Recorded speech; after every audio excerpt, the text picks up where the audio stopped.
Okay guys, gagawin natin ngayon, magsisigang tayo ng bangos. Ito na siya. Sigang natin to, hiwain natin. Ito. Yan. Ngayon, ipiprepare ko lang para makapagluto na. Ayun, yan na lang. Prepare muna. So guys, na-prepare na natin siya, nahiwa na natin. Pati yung mga ricado niya, ay mga gulay-gulay niya, okay na. So, ilalagay na natin to ngayon dito sa kaserola para ready na tayo na iluto siya. Okay na natin yung kamatis. Pagkatapos ng kamatis, yung sibuyas, tsaka ito muna, itong dalawang peraso muna. Tsaka, lagyan natin siya ng magic sarap. Magic sarap yung ginagamit ko. Okay na yan. Mamaya na natin siya i-timplahin kapag luto na. Asin.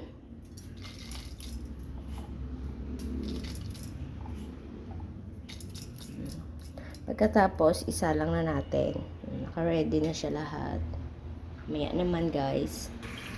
So ngayon, habang nakasalang yung isisigang natin, ito naman yung gagawin natin. Lilinisin naman natin to para ipaksiw para sa future. Okay? Mamaya ulit.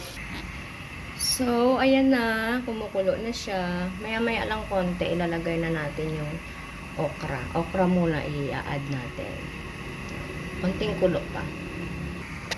Ngayon, pwede na natin i-add yung okra.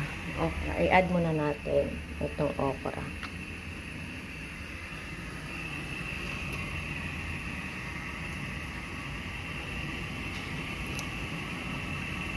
Tsaka yung isang ganito.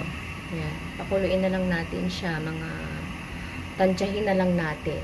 Tapos, ilagay na natin yung isda. Mamaya ulit.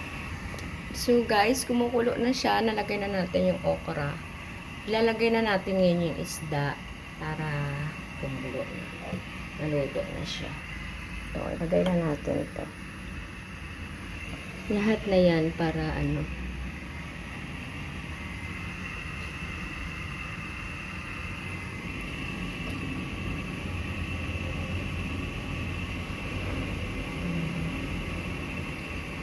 Ito yung paborito ko. Yung atay. Yung atay ng bangus. Yan. Lagay na natin lahat. Yung isang buong bangus. Para makahigop ng sabaw.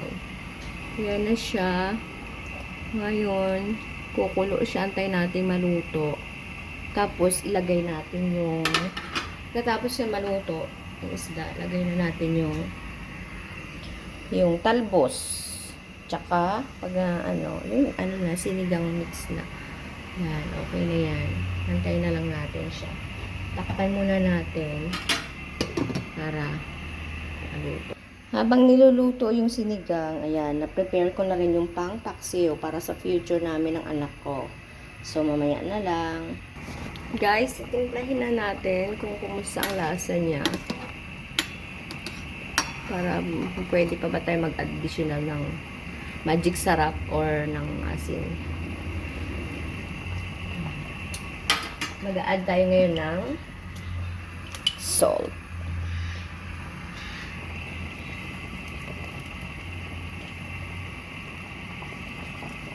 Tsaka ng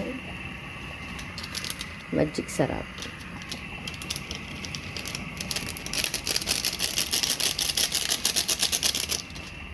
Maya konti. Pakakulo ko siya konti lang. Tapos, lagay ko na yung lalagay ko na tong sinigang mix nor.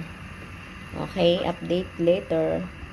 So, mga langga, i-add na natin tong talbos para mailagay na natin yung nor, sinigang original.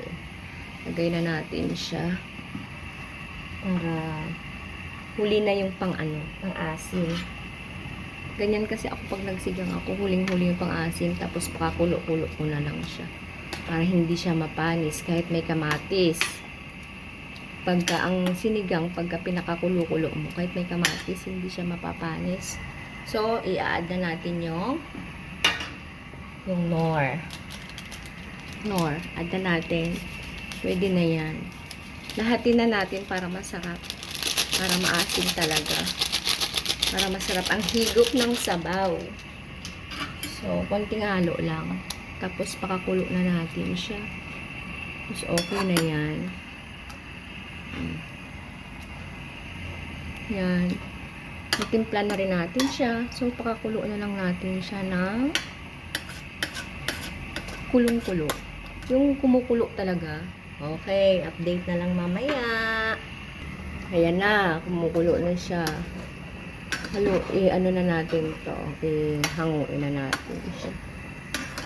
Kasi, luto na yan. Tikman ko nga. Tikman ko. Tikim.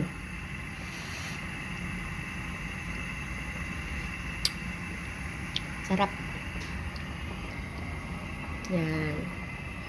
Yummy.